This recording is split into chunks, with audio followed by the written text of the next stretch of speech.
안녕하세요. 썰TV 구독자 여러분. 제가 소개해드릴 사연은요.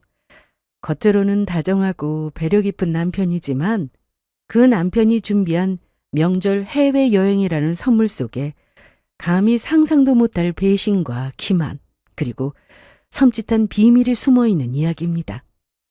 여러분, 만약 남편이 이번 명절에는 장인 장모님 모시고 여행 다녀와 당신 그동안 고생 많았잖아, 이렇게 말한다면 어떠시겠어요? 저는 이 한마디에 감동했고, 역시 내 남편 참 다정하고 속 깊다고 생각했죠. 하지만 그 여행길 위에서 저는 제 인생을 통째로 흔들어 놓을 한 통의 연락을 받게 됩니다. 그 연락 하나로 모든 진실이 드러났고, 저는 아무것도 모른 척 조용히 차분히 복수를 준비했어요.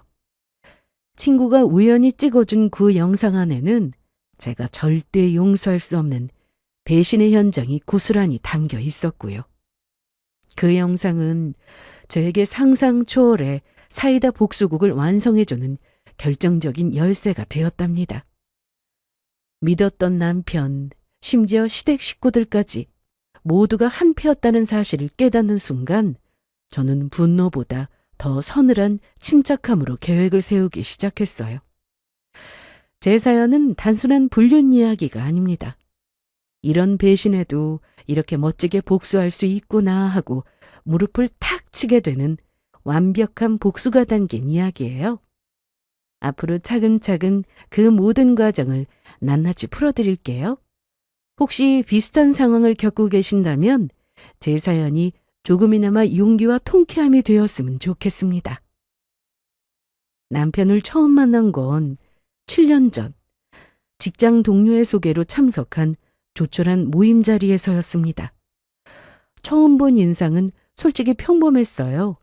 말수가 적고 눈을 잘 마주치지도 않는 사람이었죠. 그런데도 이상하게 그 모습이 좋았습니다. 그냥 같이 있으면 마음이 편하다고 할까요? 그런 느낌을 많이 받았어요.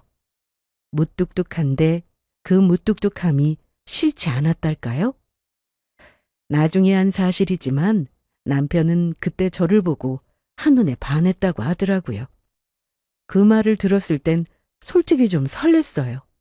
나를 조용히 바라보던 그 눈빛이 떠올랐거든요. 그렇게 몇 번 더 만나면서 마음을 키워갔고 우리는 자연스럽게 연인이 됐어요. 그렇게 결혼하고 제 남편이 됐죠.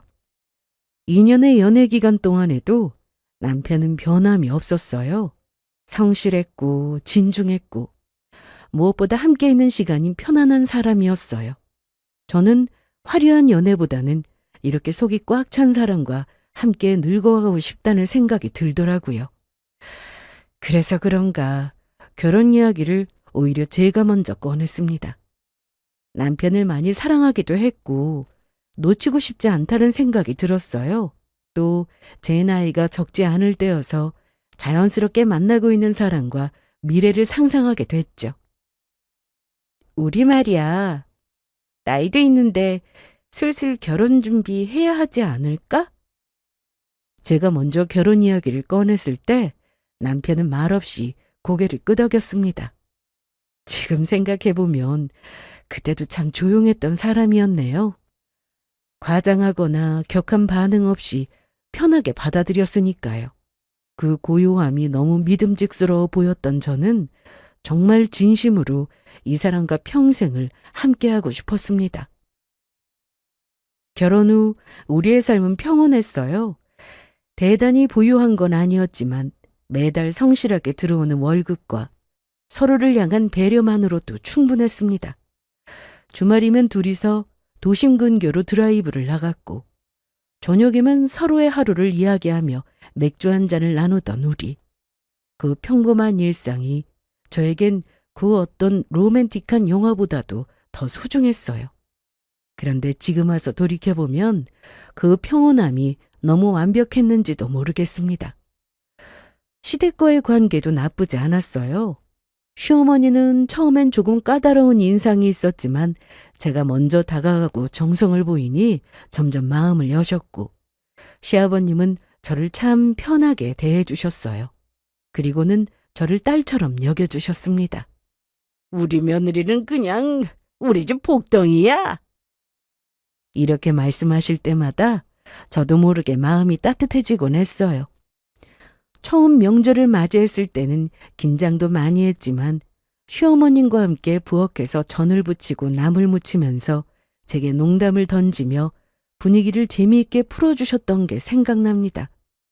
어머니가 던진 농담에 저는 재미있어서 잘 웃고는 했어요. 정말 저는 그 가정을 내 가정으로 만들기 위해 마음을 다해 노력했습니다. 시부모님 생신 꼬박꼬박 정성껏 챙기고 명절 준비는 물론이고 가끔은 김치 담가서 따로 전해드리기도 했어요. 제가 시부모님께 잘하는 모습을 볼 때마다 남편은 고맙다고 말하고는 했고 저는 그 한마디에 또 기분이 좋아졌어요. 그렇게 결혼 5년 차에 접어들 즈음 남편이 갑자기 이런 말을 꺼냈습니다. 이번 추석 말이야.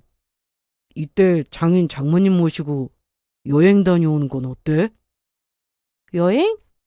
어머님 아버님 없이 우리 부모님만 모시고? 그래. 우리 부모님은 내가 알아서 챙기면 되니까 당신은 모처럼 장인 장모님하고 시간 보내. 갑자기? 에이, 어떻게 그래. 어머님 아버님 서운하시게. 아니야, 다 이해하실 거야. 당신 그동안 우리 집 챙기느라 고생 많이 했잖아. 아마 부모님도 좋아하실 거야. 이때가 추석을 한 달 정도 앞둔 시점이었는데 남편이 대뜸 추석 때는 시댁에 갈 생각 말고 명절 음식 만들 생각도 하지 말고 그냥 편하게 친정 부모님 모시고 모처럼 좋은 시간 보내고 오는 게 어떻겠냐는 말을 꺼냈습니다. 너무 갑자기 꺼낸 이야기라 깜짝 놀랐어요.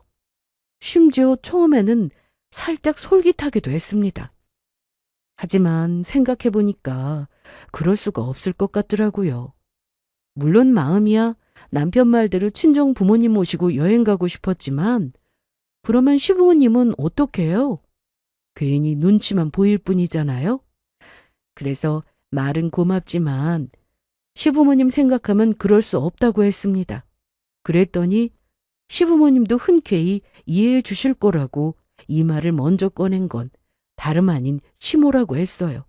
시모가 우리 며느리 명절 때마다 너무 고생 많이 하는데 이번에는 부모님 모시고 좋은 시간 보내고 왔으면 좋겠다고 지나가는 말로 슬쩍 이야기하셨고 그 말에 고개를 끄덕이며 동의했대요. 그래서 제게 이야기하는 거라고 했습니다. 저는 너무도 감동했어요. 시모도 그렇고 우리 남편도 그렇고 나를 이렇게 생각해 주는구나 싶었습니다. 그동안 명절마다 빠짐없이 시댁을 먼저 챙긴 건 저를 기억하고 있었던 거예요. 그래서 저는 진심으로 고마웠고 시모와 남편의 뜻에 따라서 그렇게 하겠다고 했습니다. 생각해보니 이때 친정엄마가 명절에 생신이었어요. 그래서 그냥 넘기기 뭔가 아쉽다는 생각이 들었는데 모시고 여행 다녀오면 의미도 있고 좋을 것 같다는 생각이 들었습니다. 저는 곧장 여행 갈 곳을 알아봤고 부모님께도 자신 있게 말했어요. 엄마, 아빠, 이번 명절에 저랑 같이 여행 가요. 마침 엄마 생신이니까 모처럼 가족끼리 좋은 시간 보낼 겸 제가 모실게요. 제 말에 친정 부모님은 갑자기 무슨 여행이냐고 명절날 시댁은 어쩌고 여행을 가자는 거냐고 하셨고 저는 남편에게 들은 대로 모두 이해해 주신다는 이야기를 전달했어요. 그러자 친정 부모님은 한박 웃음을 지으며 좋아하셨고 제 시모에게 고마워서 어떡하냐고 이렇게까지 생각해 주니 정말 감사하다고 여행 가서 선물이라도 사야겠다고 말씀하셨습니다. 그러고는 모처럼 가족끼리 오랜만에 좋은 시간 보내자며 설레어 하셨죠. 친정 부모님이 무척이나 좋아하시니까 제 마음도 덩달아 기뻤습니다. 이렇게나 좋아하시는 걸 진작 모시고 가지 못한 게 죄송스럽기도 했고요. 그렇게 우리 가족은 설레는 마음으로 여행 준비를 시작했습니다. 그리고 그 여행지에서 정말 우연히 한 친구에게 연락 한 통을 받게 되죠. 그 한 통의 연락, 그리고 영상 하나가 제 인생에 큰 영향을 미쳤어요. 그 안에 담긴 장면은 제가 그토록 믿고 사랑하고 헌신했던 그 사람의 진짜 얼굴이었습니다. 여행을 떠나기 며칠 전, 저는 시부모님께 전화를 드렸어요. 명절인데도 며느리가 함께하지 않는다는 게 내심 죄송하기도 했고, 이렇게 친정 부모님과의 시간을 허락해 주셔서 감사 인사 드릴 겸 겸사겸사 전화드렸습니다. 어머님, 아버님, 그이한테 이야기 들었어요. 친정 부모님 모시고 여행 다녀올 수 있게 허락해 주셔서 감사해요. 그리고 또 죄송해요. 어머니 먼저 음식 준비 다 하셔야 하는데 힘드셔서 어떡해요? 제 이야기에 시모는 잠시 아무 말 없이 정적을 두시더니 금세 웃으시면서 뭘 그런 거로 미안해하냐고 미안해할 것도 많다며 말씀하셨고 특유의 너스레를 떨며 어색한 듯 웃으셨습니다. 그래. 내가 여행 다녀오라고 했지. 너는 미안해할 거 없다. 뭘 그런 걸로 죄송하다고 전화까지 하고 그래. 여행 준비하느라 정신 없었을 텐데. 에이, 당연히 전화해야죠. 이게 다 어머님, 아버님 덕분인데요. 그래. 명절이고 제사고 그동안 고생 많이 했으니까 이번에 친정 부모님 모시고 푹 쉬면서 맛있는 것도 먹고 재밌게 잘 다녀와.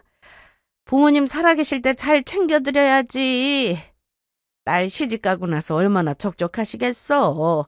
명절은 또 돌아오니까 우리 걱정하지 말고 부모님 모시고 좋은 시간 보내라. 시모의 그 따뜻한 말에 저는 괜히 또 울컥했어요. 결혼하고 5년 정말 이 집안에 시집와서 잘한 선택이었단 생각이 들었습니다. 남편도 그날 저녁 식사 자리에서 제게 이렇게 이야기했어요. 우리 걱정하지 말고 장인 장모님하고 마음 놓고 즐기고 오라고요. 저는 그래도 한편으로 남편 혼자 고생하는 걸 미안하게 생각했고 남편은 그런 걱정하지 말고 이번에는 그냥 저만 생각하라고 했습니다. 그 말에 저는 또 한 번 마음이 놓였고 나는 진짜 복받은 사람이라고 생각했습니다. 어떤 여자가 이렇게 좋은 시부모와 남편을 만나나 싶었어요. 제 삶이 너무도 큰 행복으로 다가온 순간이었습니다. 여행 당일 아침 일찍 짐을 챙기고 친정 부모님을 뵈러 갔을 때 엄마 아빠 두 분 모두 어린아이처럼 들뜬 표정이었어요. 엄마는 몇 번이나 여행 가방을 열었다 닫았다 하시며 빼먹은 거 없는지 확인하셨고 입고 있는 옷을 살펴보며 너무 화려하지 않냐며 걱정하셨습니다. 아빠는 예전에 가고 싶어하는 관광지 명소가 있었는데 거기 꼭 가는 거 맞냐고 확인하셨어요. 두 분 다 들뜬 목소리를 감추지 못하셨습니다. 사실 해외여행도 고민했지만 친정부모님 연세가 있으셔서 무리하지 않기로 했고 어릴 적 가족끼리 한번 가본 적 있던 그 추억의 장소로 국내 여행을 계획했어요. 두 분 모두 그리로 가고 싶다고 하셨거든요. 비행기 대신 기차 타고 풍경 보며 중간중간 지역 특산물도 먹고 온천욕도 하고 그냥 아무런 걱정 없이 정말 오랜만에 부모님과 함께 보내는 평화로운 시간을 보냈습니다. 여행 내내 친정 부모님 얼굴에서 미소가 떠나지 않았어요. 저는 그 모습을 보며 이렇게 좋은 걸 왜 진작 못했을까 하는 생각이 들었습니다. 그렇게 명절날 모처럼 휴식을 취하니 마음이 놓이면서 저도 자연스럽게 웃음이 많아졌고 친정 부모님 얼굴에도 잊고 지냈던 미소가 돌아오셨죠. 엄마는 매 순간마다 우리 딸 덕분에 호강한다고 너무 좋다고 하셨고 아빠는 이렇게 좋을 줄 알았으면 가족끼리 해마다 여행 다니면서 추억이나 많이 남길 걸 그랬다며 멋진 자세를 취하고 사진을 찍어달라고 몇 번이나 부탁하셨습니다. 정말 그 순간만큼은 아무 생각 없이 행복했어요. 그러던 중 여행 3일째 되는 날 저녁 숙소에 잠깐 쉬고 있는데 오랜만에 연락이 온 친구에게서 카톡 한 통이 도착했습니다. 그런데 친구의 카톡 내용이 뭔가 이상하더라고요. 야, 너 혹시 이혼했니? 나한테 말 한마디도 없이? 정말 눈을 의심했어요. 이혼? 그게 무슨 소리지? 처음엔 장난인 줄 알고 웃으며 답장했습니다. 갑자기 무슨 이혼 타령이냐. 잘 사는 친구 부러워서 이혼하는 꿈이라도 꾼 거냐고 말이죠. 내 삶에는 이혼 같은 거 없다고. 이렇게 좋은 시부모와 남편이 있는데 무슨 이혼이냐면서 겸사겸사 친정 부모님 모시고 여행 온 사진을 보여주며 자랑했습니다. 명절날 친정 부모님 모시고 여행 다녀오려고 하는 시부모랑 남편이 세상에 어디 있냐고요. 그런데 돌아온 친구의 답장은 의미심장한 말이었습니다. 정말 좋은 시부모와 남편 맞아? 내가 보기에는 아닌 것 같은데? 뭐? 그게 무슨 소리야? 아무래도 네가 뭘 모르고 있는 것 같아. 아니 몰라도 한참 모르고 있네. 일단 영상 하나 보낼 테니까 한번 봐봐. 그럼 내 말 뜻 이해할 수 있을 거야. 친구는 알 수 없는 말과 함께 영상을 하나 보내준다고 했습니다. 그리고 몇 초 뒤 친구가 보내온 짧은 영상 하나가 화면에 떴어요. 영상이 재생되던 그 순간 제 눈앞에 펼쳐진 장면은 제가 지금껏 믿어왔던 모든 것을 뒤흔드는 충격 그 자체였습니다. 친구가 보내온 영상의 재생 버튼을 누르기까지 잠깐의 망설임이 있었어요. 얘가 갑자기 연락해서 뭔 뚱딴지 같은 소리를 하는 거야. 뭘 착각해도 단단히 착각했나 보다. 우리 시부모님보다 남편이 얼마나 좋은 사람들인데 이상한 소리를 해대고 있어 라고 애써 마음을 다독이며 영상을 재생시켰어요. 하지만 영상이 재생되고 난 순간부터 제 모든 믿음은 산산조각이 났습니다. 화면 속은 익숙한 장소였습니다. 분명 우리 시댁이었어요. 명절이면 항상 온 가족이 모이던 그 집이었죠. 각도를 보니 베란다 바깥쪽에서 집 안쪽을 비추며 찍은 것 같았습니다. 저희 시댁은 1층이라 커튼을 치지 않으면 베란다에서 거실이 훤히 보이는 구조였어요. 그리고 그곳에는 제가 아닌 다른 여자가 당당하게 앉아 있었습니다. 그것도 한복을 곱게 차려입은 여자가 말이죠. 생전 처음 보는 얼굴이었어요.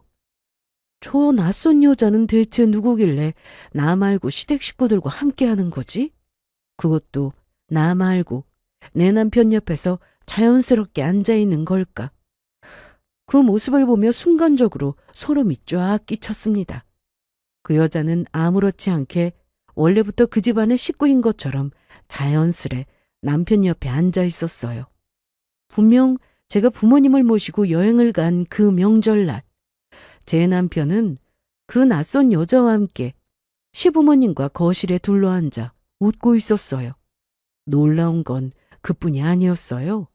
시모는 그 여자에게 명절 음식을 건네며 많이 먹으라고 챙겨주는 행동을 하고 있었습니다. 그리고 제게 보이던 그 인자하고 따뜻한 미소를 그 여자에게 짓고 계셨어요. 시아버님도 고개를 끄덕이며 웃고 계셨고요. 그러고는 그 여자가 술잔에 따라주는 술을 기분 좋게 마셨습니다. 그 자리는 누가 봐도 명절날 며느리가 앉는 자리였어요. 그리고 그 여자가 하는 행동은 전부 며느리가 할 법한 행동이었고요. 시부모님과 남편의 행동도 마찬가지였어요.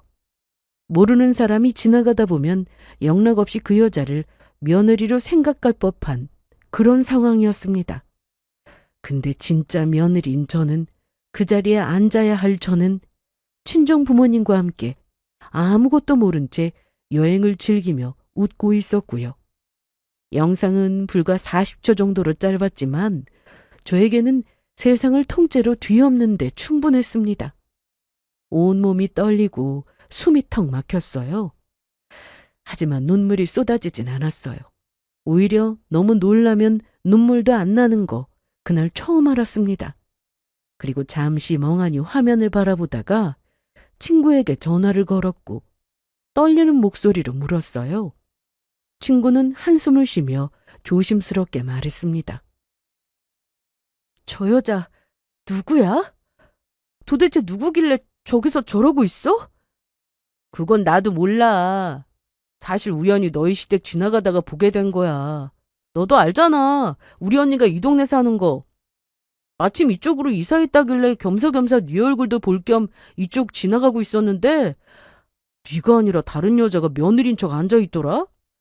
처음에는 그냥 손님인가 싶었는데 지켜보니까 분위기가 뭔가 이상하더라고. 그래서 영상 찍고 너한테 연락한 거야. 난 네가 나 몰래 이혼이라도 한 줄 알았어. 친구는 본인이 찍은 영상을 이야기하면서 너무 이상하지 않냐고, 그 여자를 대하는 사람들의 모습이 낯설지 않고 너무도 자연스럽지 않냐고 했습니다. 아무래도 이게 처음이 아닌 것 같다고 했죠. 그래서 본인이 오해할 수밖에 없는 상황이었다고 했어요. 하도 자연스럽게 어울리며 화기애애한 분위기를 풍기고 있어서 친구는 제가 말도 없이 남편과 이혼했다고 생각했다고 했습니다. 그 말에 저는 더 이상 아무 말도 할 수 없었어요. 그리고 머릿속으로 이게 어떻게 된 일인가 열심히 생각했습니다. 잠도 못 자고 생각한 결과 제가 몇 가지 확신한 게 있었습니다. 첫째는 남편은 그동안 고생했다는 말을 핑계 삼아 친정 부모님과 여행을 보내고 명절에 저를 집에서 치운 것이고, 두 번째는 시댁 식구들 모두 그 상황을 알고 있었다는 것입니다. 이 두 가지가 아니라면 말이 안 되는 상황이었거든요. 친구 말대로 한두 번 본 사이가 아닌 것 같았습니다. 믿기 힘들지만 시부모님이 오히려 적극적으로 함께 숨기고 있었다는 느낌이 확 들었어요. 저는 그게 가장 마음 아팠습니다. 제가 그동안 정성을 다해 챙겼던 시부모님, 저를 딸처럼 여겨주시던 그분들이 제가 비운 자리를 아무렇지 않게 다른 여자에게 내어주고 있었다는 사실이 너무도 괴로웠어요. 그리고 그 순간 저는 결심했습니다. 대체 저 여자의 정체가 뭐길래 나를 집에서 치우고 그 여자를 안친 것인지, 그 여자의 정체를 알아봐야겠다고 생각했어요. 그리고 그때까지 티내지 말고 아무렇지 않은 척 연기하기로 마음먹었습니다. 저를 치우고 몰래 그 자리에 앉힌 정도면 아무래도 일반적인 사람은 아닌 것 같았어요. 그래서 모른 척 연기해야 한다고 생각했습니다. 그래야 결과가 어찌 되었든 이 판에서 지지 않을 테니까요. 영상 속 그 장면을 본 이후로 제 머릿속은 엉망이었어요. 심장이 미친 듯이 뛰었고 손끝이 계속 떨려서 휴대폰을 제대로 쥐일 수도 없었습니다. 그 여자가 누구인지, 왜 시댁 식구들이 아무렇지 않게 그 여자와 함께 있었는지, 그 어떤 것도 이해가 되지 않았어요. 하지만 감정적으로 굴면 안 된다는 생각이 들었어요. 지금 분노하거나 들이대면 오히려 저만 불리해질 수 있다는 걸 본능적으로 느꼈습니다. 그래서 저는 마음을 다잡았어요. 그 여자가 누구인지 확실하게 알아야 한다고요. 아무래도 그게 먼저인 것 같았습니다. 그날 이후로 저는 잘 먹지 못했습니다. 밥을 입에 넣으면 목이 꽉 막히고 머릿속은 온통 그 영상 속 장면으로 가득했어요. 그 여자가 웃으며 시어머니 옆에 앉아있던 모습, 남편이 그녀에게 숟가락을 건네던 손짓, 시아버님이 환하게 웃던 표정까지 모두 머릿속에서 지워지질 않았어요. 그러니 입맛이 있었겠어요? 밤에는 눈을 감아도 그 장면이 그대로 재생됐고 결국 새벽이 될 때까지 뒤척이다가 잠깐 눈을 붙이면 금세 악몽으로 깨곤 했죠. 그런데 부모님은 너무 즐거워하셨습니다. 제가 여행을 준비한 걸 진심으로 고마워하시면서 너무도 행복한 얼굴을 짓고 계셨고 그 모습에 저는 차마 아무 말도 할 수 없었어요. 왜 이렇게 못 먹냐고 걱정하셨지만 그냥 너무 맛있어서 급하게 먹다 보니 체한 것 같다고 둘러댔어요. 그러고는 아무렇지 않은 척 끝까지 웃는 얼굴을 유지했습니다. 제 속은 까맣게 타들어가는데 말이죠. 부모님이 저리 행복해 하시는데 그 기분을 망치고 싶지 않았어요. 사진도 찍고 맛있는 것도 먹으려고 하고 여기 정말 좋다면서 억지로 밝은 척 했습니다. 마음은 울고 싶었지만 그렇다고 친정 부모님 앞에서 진짜로 울 수는 없잖아요. 그렇게 여행을 마치고 집으로 돌아왔습니다. 현관문을 여는 순간 남편이 평소처럼 웃으며 나왔어요. 왔어? 여행은 어땠어? 장인 장모님 좋아하셨지? 짐 이리 줘. 내가 들어줄게. 남편은 아무렇지 않게 정말 아무 일도 없었다는 듯이 이야기했고 평소처럼 다정한 그 음성에 저는 속이 뒤집히는 줄 알았어요. 마음 같아서는 다 뒤집어 엎고 싶었지만 그럴 수 없어서 그냥 조용히 남편을 쳐다봤습니다. 제 안에서 두 가지 감정이 동시에 치밀어 올랐어요. 바로 분노와 혐오, 그리고 그 감정 위에 아주 얇게 덮인 낯선 감정이 요동쳤습니다. 평소처럼 다를 바 없는 남편의 모습이었어요. 그 영상을 보지 못했더라면 저는 역시 우리 남편을 참 다정하다고 생각했을 겁니다. 하지만 영상을 보고 나니 제게 보이는 웃음과 다정함이 모두 거짓일 수 있다는 생각이 들었어요. 그러자 남편이 너무도 낯설게 느껴졌습니다. 하지만 저는 티 내지 않고 일부러 더 밝게 웃으며 대답했어요. 당신 덕분에 잘 다녀왔어. 우리 부모님 너무 좋아하시더라. 당신은 어땠어? 시부모님이랑 명절 잘 보냈지? 아니, 잘 못 보냈어. 당신의 빈자리가 그립더라. 그래도 당신이 모처럼 즐거운 시간 보내는 걸로 만족하고 참았지. 그래? 어디 안 가고 집에만 있었어? 시부모님이랑 다른 사람 만난 건 없고? 그냥 아버지 어머니랑 같이 집에서 쉬었어. 부모님도 이번 명절은 쉬고 싶다고 하셔서. 저는 슬쩍 명절에 뭐하고 보내는지 물었습니다. 그러나 남편 입에서는 그 낯선 여자에 관한 이야기는 조금도 나오지 않았어요. 그리고 남편은 명절날 고생 많이 해서 늘 미안했는데 얼굴 보니 재미있게 잘 놀다 온 것 같다며 제 어깨를 토닥였습니다. 그 말을 듣는 순간 온몸에 털이 삐죽하고 곤두섰어요. 남편의 손이 제 어깨에 닿는 게 너무도 싫고 짜증났습니다. 그리고 제 안에서 무언가 딱 부러지듯 끊어지는 것 같았어요. 그날 밤 저는 평소보다 훨씬 늦게 잠든 남편을 지켜봤어요. 그리고 남편의 코 고는 소리가 일정하게 들려오기 시작하자 조용히 몸을 일으켰습니다. 심장이 미친 듯이 뛰었어요. 손끝이 떨리고 숨도 제대로 쉬어지지 않았지만 제 목표는 오직 단 하나였습니다. 확실히 확인해야 한다는 것이었죠. 더 이상 가짜 얼굴로 보여주는 다정함 속에 속으면 안 되니까요. 친구가 마침 시댁 집 앞을 지나가지 않았더라면, 제게 그 영상을 보내지 않았더라면 저는 아무것도 모르고 있었을 겁니다. 내게 사실대로 말하지 않고 숨기는 남편이 너무도 괘씸했어요. 그렇게 저는 남편이 깊게 잠든 걸 확인하고 남편의 휴대전화를 들고 거실로 나왔습니다. 남편의 휴대전화는 비밀번호가 걸려 있었는데 다행히도 저는 몇 달 전 남편이 무심코 누르던 비밀번호 패턴을 보고 기억해두고 있었어요. 그리고 그게 딱 맞아떨어졌습니다. 정말 우연히 본 거였는데 이렇게 쓰이더라고요. 휴대전화 잠금이 풀리자 저는 집중하며 핸드폰을 뒤지기 시작했습니다. 뭔가 열면 안 되는 판도라의 상자를 연 것 같았지만 집중해서 문자며 통화 내역이며 사진첩을 하나씩 살펴봤어요.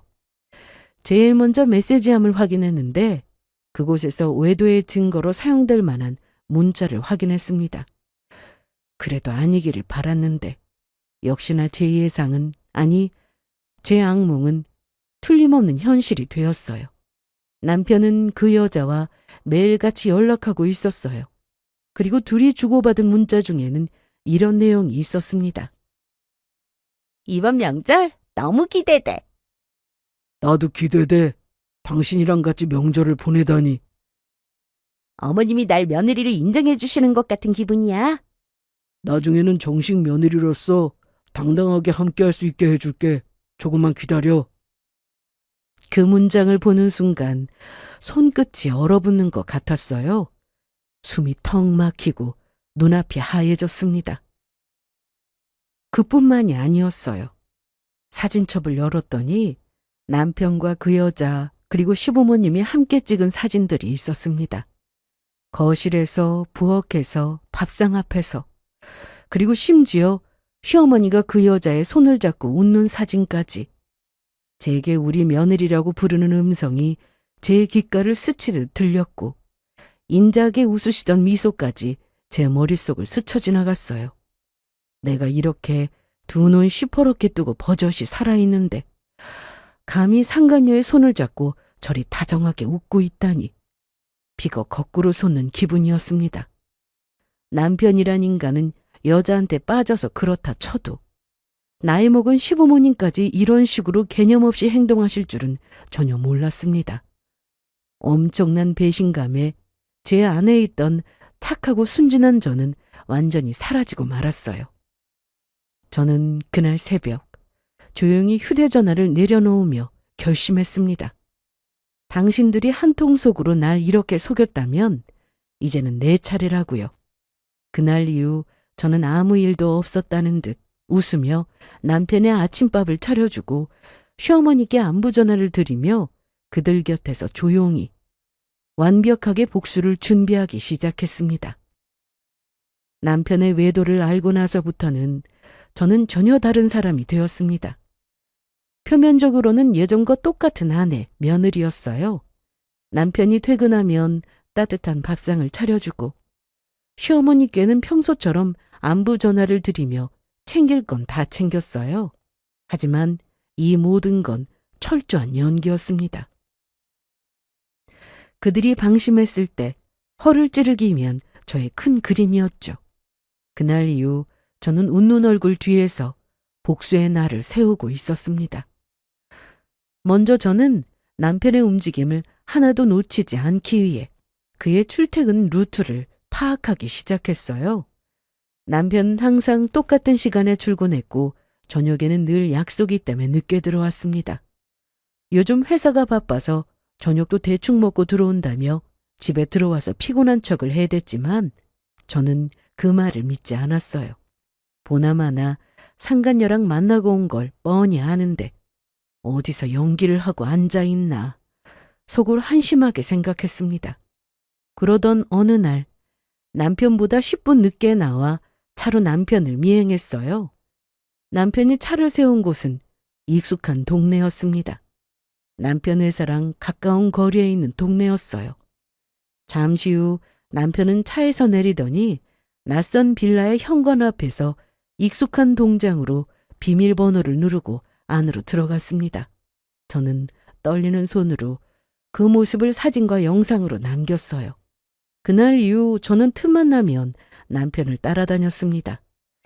남편과 상간녀가 데이트하는 모습을 열심히 촬영했어요. 서로를 마주보며 웃는 얼굴, 조심스럽게 손을 잡는 장면까지 모든 걸 영상과 사진으로 남겼습니다. 무엇보다 끔찍했던 건 어느 날 남편과 그 여자가 카페에 앉아 휴대전화로 시부모님과 영상통화를 하는 장면을 목격한 날이었어요. 그 여자가 화면 속 시어머니를 향해 웃으며 어머님 너무 보고 싶다고 애교를 피워댔고 시모는 그 모습을 기분 좋게 웃으며 바라봤어요. 그러고는 시모도 상간녀한테 보고 싶다고 언제 한번 또 식사하자는 소리를 해댔습니다. 그렇게 말하는 모습을 보고 정말 눈앞이 캄캄해졌어요. 그리고 애써 참고 있던 제 감정이 또다시 요동쳤습니다. 제 속에서 피가 다시 한번 거꾸로 솟는 기분이었어요. 그들 모두가 이 일에 동조하고 있다는 게 너무도 화가 나고 괘씸했습니다. 참고 견디기 어려울 만큼 고통스러웠어요. 간신히 감정을 누르며 그동안 내가 얼마나 순진했는지, 그리고 얼마나 철저히 기만당했는지를 그 자리에서 깨달았습니다. 며칠 뒤 모은 증거가 어느 정도 충분하다고 판단되었을 때 저는 조용히 법률사무소로 찾아갔습니다. 변호사 앞에 앉아 USB와 노트북, 메모장, 휴대폰을 꺼내놓고 정리한 자료를 하나하나 설명했어요. 이건 남편이 상간이 집에 들어가는 영상이에요. 나중에 둘이 함께 나오는 장면도 있고요. 이건 두 사람이 밤에 드라이브하는 모습이고, 이건 둘이 나눈 문자 캡처한 거예요. 여기 시부모님과 상간녀가 함께 있는 사진도 있어요. 제가 보여주는 증거 자료를 본 변호사는 말이 없었어요. 한참 동안 자료를 넘겨보더니 저를 빤히 바라봤습니다. 그러고는 이렇게 말했어요. 자신이 그동안 많은 불륜 사건을 다뤄봤지만 이렇게 시부모님까지 동조하는 건 처음 본다고 했어요. 그러고는 이 정도면 충분히 소송으로 이길 수 있다고 했습니다. 이 정도면 소송으로 이혼 충분히 가능해요. 위자료 청구, 상간녀 상대 소송까지 전부요. 그래요? 하긴 증거가 워낙 확실하니까 문제 없겠죠? 그런데 변호사님, 저는 그 인간과 이혼하기를 원하지만 그냥은 싫어요. 저를 배신한 남편, 그걸 알고도 방조한 시부모님, 그리고 내 영역을 침범한 그 여자에게 복수하고 싶어요. 제가 받은 고통만큼 똑같이 되갚아줄 수는 없어도 다른 것으로 보상받아야겠어요. 유리하게 이혼할 수 있다는 말에 저는 그제야 숨을 내쉬며 조용히 제 의사를 전달했습니다. 저를 배신한 남편과 그걸 알고도 방조한 시부모님, 그리고 감히 내 영역에 침범한 그 여자까지 제가 겪은 고통을 돈으로 보상받고 싶다고 했죠. 이들에게 보상받을 수 있는 건 돈이 유일한 방법이라고 생각됐습니다. 이렇게라도 하지 않으면 제가 죽을 것 같더라고요. 감정은 끝났고 이제 계산만 남은 상태였으니까요. 이날 변호사는 이혼 소송과 동시에 상간녀 손해배상 소송을 병행하는 방향으로 전략을 세워주셨습니다. 그렇게 법적 절차를 준비하면서도 겉으로는 평온한 아내와 며느리의 삶을 계속 이어갔어요. 남편과 시부모님이 제게 그러하듯 저 역시 그들을 속이며 마치 이중생활과도 같은 나날을 보냈습니다. 그리고 기회는 얼마 지나지 않아 찾아왔어요. 식탁 위에 올려놓은 상자를 의미심장한 눈빛으로 바라보다가 휴대전화를 꺼내서 시모에게 전화를 걸었습니다. 그 순간 제 목소리는 세상에서 가장 다정하고 감사한 며느리였어요. 어머니, 잘 지내고 계시죠? 다름이 아니라 어머님, 아버님께 전해드릴 선물이 있어서요. 선물?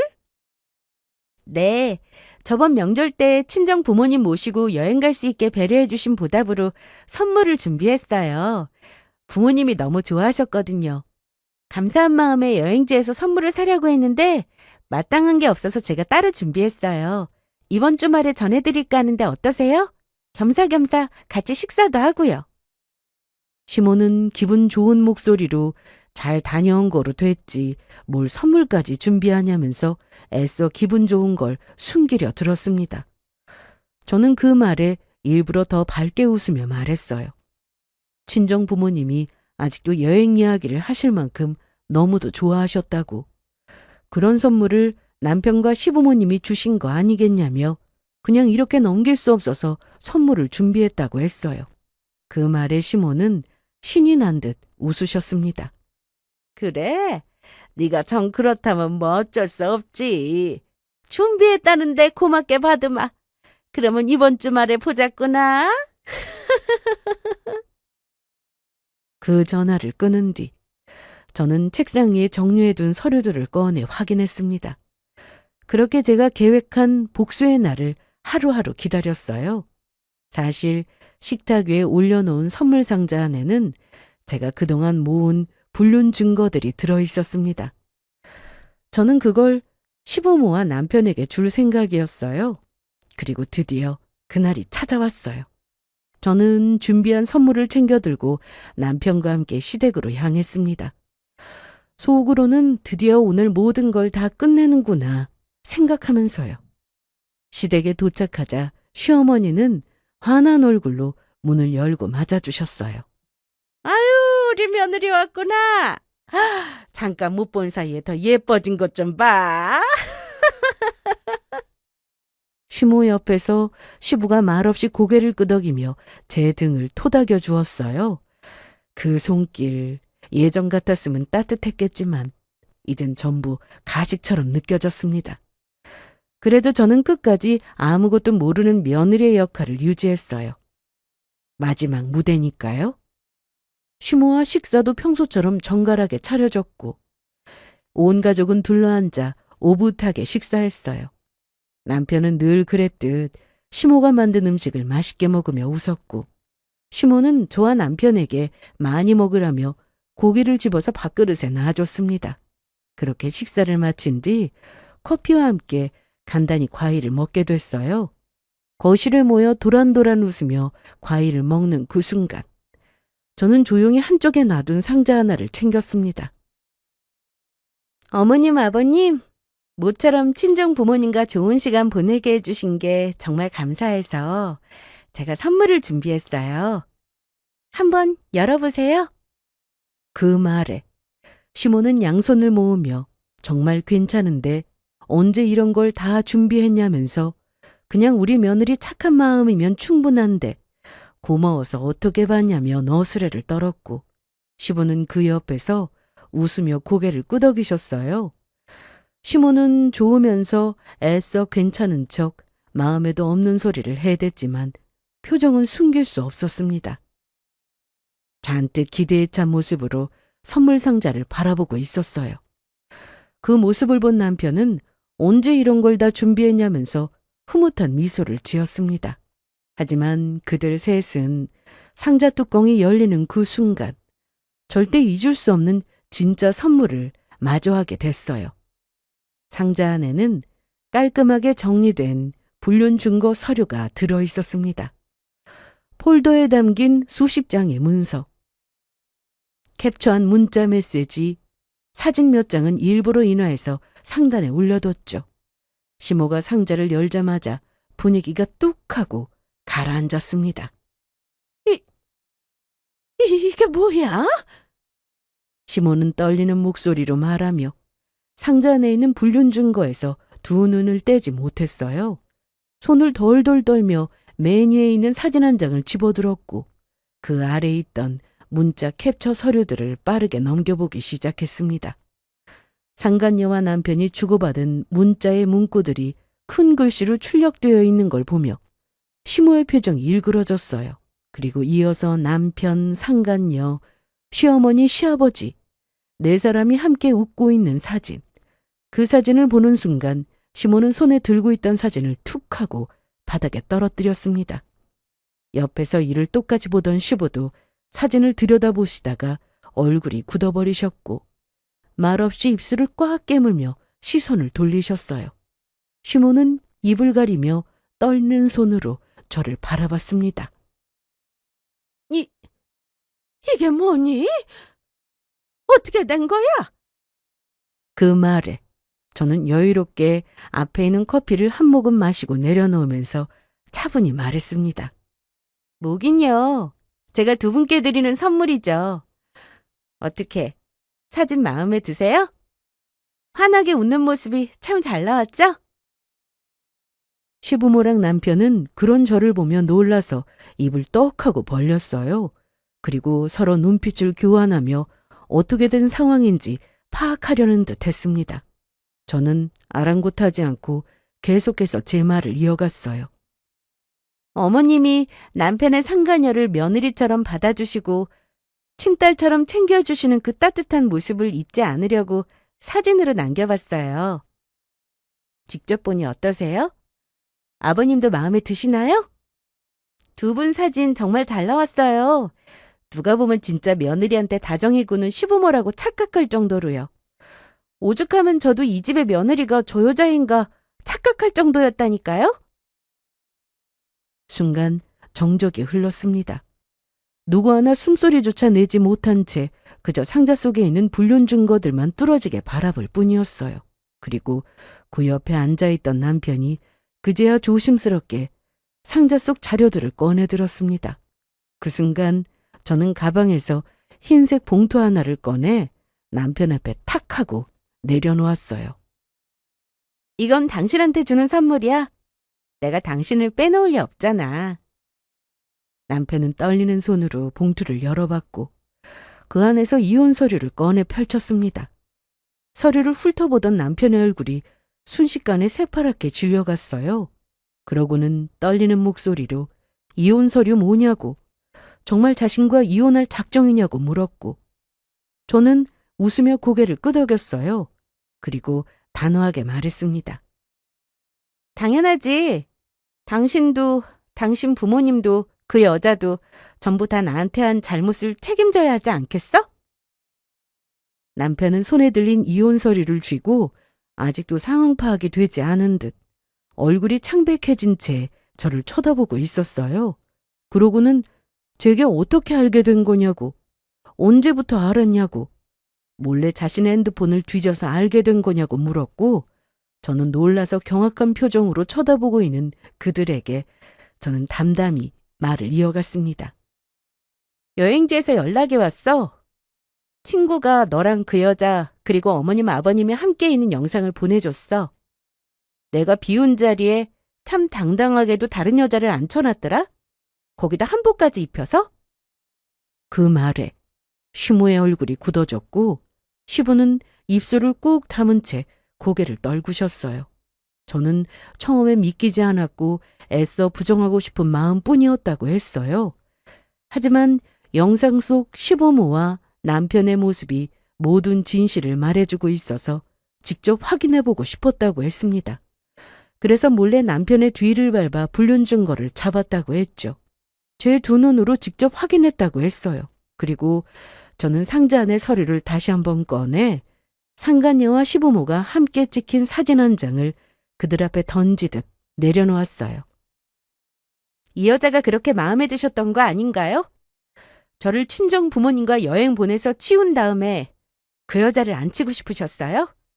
그 여자는 제가 비운 그 자리에 너무 잘 앉아 있더라고요. 그러니까 이젠 정식 며느리 삼으세요. 이게 제가 드리는 마지막 선물이에요. 시모는 아무 말도 못하고 그 사진만 멍하니 내려다봤어요. 두 손은 덜덜 떨리고 있었죠. 그 다음은 남편을 향해 이제 우리 관계는 여기서 끝난 거나 마찬가지라고 말했습니다. 나랑 이혼하고 그 여자랑 새 출발하라고 했어요.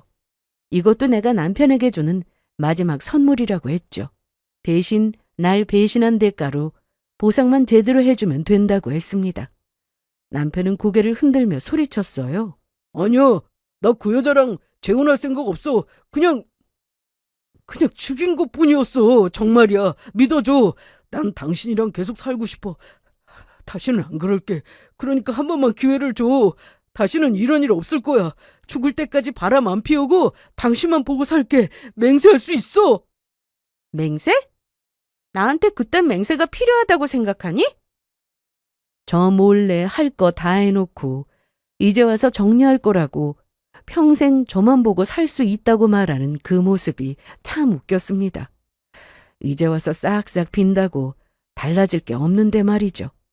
제게 쩔쩔매는 남편을 보고 더는 안쓰럽지도 추근하지도 않았어요.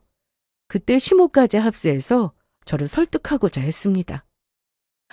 세아가 나도 이렇게 될 줄은 몰랐어. 우리도 아들한테 여자가 있다는 걸 알았을 때 엄청 놀랐어. 진짜야. 그래서 너 세아가 알기 전에 얼른 정리하라고도 했고. 하지만 자식 이기는 부모가 어디 있니? 그저 장단 맞춰주면서 빨리 정리하라고 타일렀어. 그것뿐이야. 시모는 자신들에게 며느리는 오직 저뿐이라며 그 여자는 좋게 잘 타이르던 중이었다고 했어요. 단지 정리할 시간이 필요할 뿐이었다고 했죠. 저는 그 순간 피가 다시 거꾸로 솟는 느낌을 받았어요. 그래서 그 사진을 보고도 정리하려는 중이었다는 말이 나오냐고 따졌습니다. 내 자리에 그 여자를 앉혀놓고 같이 밥 먹으면서 웃고 떠들어 놓고 그런 말을 할 수 있냐고 소리쳤어요. 시부모랑 남편은 또다시 저를 속이려 들었습니다. 모든 걸 들켰는데도 되지도 않은 거짓말로 변명만 늘어놓았어요. 그런 제 일침에 모두가 말을 잃었습니다. 그렇게 저는 더 이상 할 말이 없다고 예정대로 이혼 절차 밟을 거니까 그렇게 알라고 했습니다. 그러면서 다들 내가 해준 집에서 나가라고 했죠. 그러자 남편이고 시부모고 모두 저를 쫓아나와 말렸어요. 다시 생각해보자고, 잘못했다고, 무릎 꿇고 싹싹 빌기까지 했습니다. 저는 그 모습을 보고도 단호하게 그 집을 나왔어요. 그리고 집에 돌아와서 곧바로 남편의 집을 현관문 앞에 쌓아두었습니다. 남편은 울면서 전화했지만 저는 받지 않았어요. 그리고 며칠 뒤 저는 정식으로 이혼 소송을 접수했습니다. 그와 동시에 상간녀를 상대로 한 손해배상 청구 소송도 함께해요. 사실 이들이 이렇게까지 제게 꼬리 내리고 절박하게 구는 이유가 있었습니다. 저는 능력 있는 사람이었고 남편과 사는 집이며 시부모님이 사는 집까지 전부 제가 마련했어요. 물론 명의는 제 이름으로 되어 있는 집들이고요. 아무튼 제 능력으로 벌어서 마련한 집이니까 이혼과 동시에 제 집에서 당장 나가라고 했습니다. 그리고 그들이 돈이 없다는 걸 뻔히 잘 알고 있어서 돈으로 혼쭐 내주고 싶었어요. 안 그래도 없는 주머니에 위자료까지 지급해야 한다면 얼마나 미칠 노릇이겠어요? 이게 제가 그들에게 내린 벌입니다. 그렇게 저는 법적으로도 감정적으로도 그 사람들과의 모든 인연을 끊어냈습니다. 증거가 워낙 확실해서 소송은 길게 가지 않았어요. 소송 기간 내내 부모님과 시부모는 끈질기게 연락을 해왔고 한 번만 기회를 달라고 사정도 했습니다. 하지만 저는 흔들리지 않았습니다. 이미 바닥을 본 마당에 뭐하러 봐주나요? 그러면 안 되죠. 증거가 너무 확실했기에 위자료 청구가 법원에서 전액 인정되었습니다. 그리고 그 상간녀 역시 제게 찾아와서 무릎 꿇고 싹싹 빌었어요. 웃긴 게 집이 좀 잘 사는 것 같아서 남편한테 붙은 거라고 했습니다. 모두 제 능력으로 마련했다는 걸 알고는 남편과 바로 헤어졌더라고요. 저는 조용하고 단단하게 저만의 삶을 다시 살아가고 있습니다. 사람을 다시 믿기까진 시간이 걸리겠지만 잘 이겨낼 저를 믿어요. 왜냐하면 이번 일로 저는 누구보다도 강해졌으니까요. 그럼 지금까지 제 이야기 끝까지 들어주신 여러분, 진심으로 감사합니다.